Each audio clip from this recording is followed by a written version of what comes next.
Do you think it's going to end soon? No, me neither.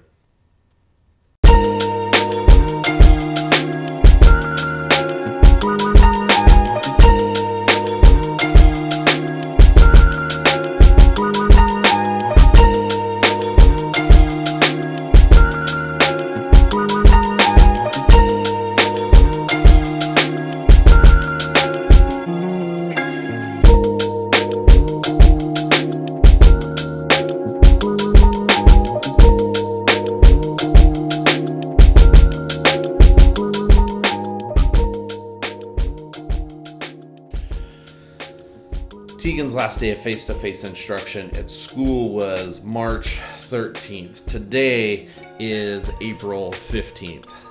We're only a month into isolation, and daily I have a moment where I'm kind of stressed out over school frustrations. And as if that weren't bad enough, now things like this are in the news.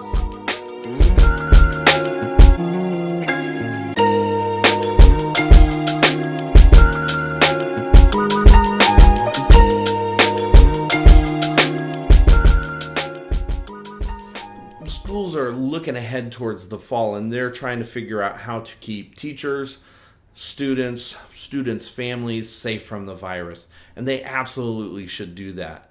But we're only a month in here, and already we're kind of occasionally pulling our hair out.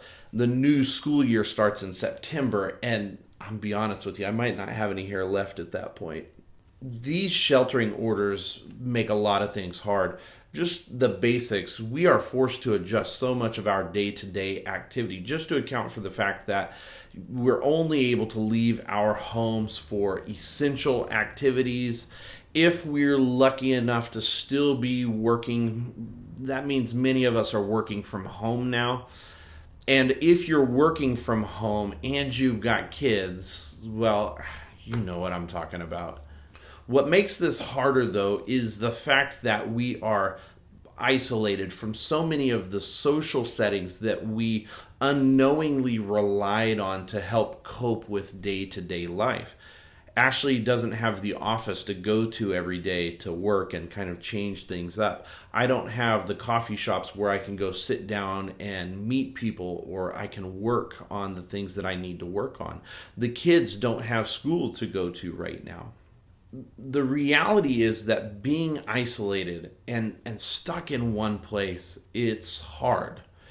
And it's hard because isolation is lonely, and sometimes it's a little bit hopeless. I love living in the city, but sometimes I just stand at the door that heads out to our roof. And it's weird to me how many people are living so close together right now, but at the same time, we're all isolated. We're all feeling like we are alone. And because there's a danger in feeling so isolated from other people, I'd like to throw something out there as a suggestion.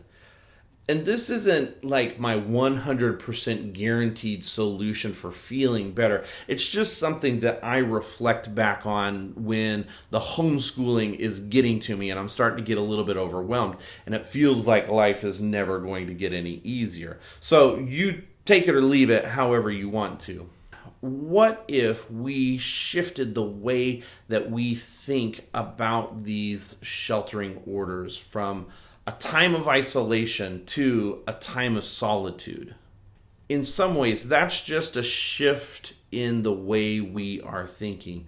Like maybe you hear that and you say to yourself, well, that's just putting rose-colored glasses on a bad situation. We're just trying to make it a little bit more tolerable. And maybe that's true, but isolation and solitude are two very different things. Isolation is desperate because we can exert very little control over our circumstances if we find ourselves in isolation. If you think of examples of isolation in media, you'll find things like the troublesome prisoner who's put in a solitary confinement. They're put in isolation. We've all seen some form of a movie where, there's a plane crash in the mountains and the survivors are trying to survive. Those people are in isolation. We, on the other hand, we have an opportunity to think differently about our circumstances. Go back to examples in media. Who finds themselves in solitude? Monks find themselves in solitude. Superman has his fortress of solitude. In those same mountains where the plane crashes and the people are trying to survive, well, eventually they always find someone who is living in that place intentionally. Those people, they found a life lived in solitude in that same place. Now, we don't have any control over our current circumstances. Sheltering orders are in place, and we're going to abide by them until those orders are lifted. But in this time, we can live trying to survive our isolation, or we can live more intentionally in solitude, knowing that in the quiet, there's peace, and in reflection, there's wisdom.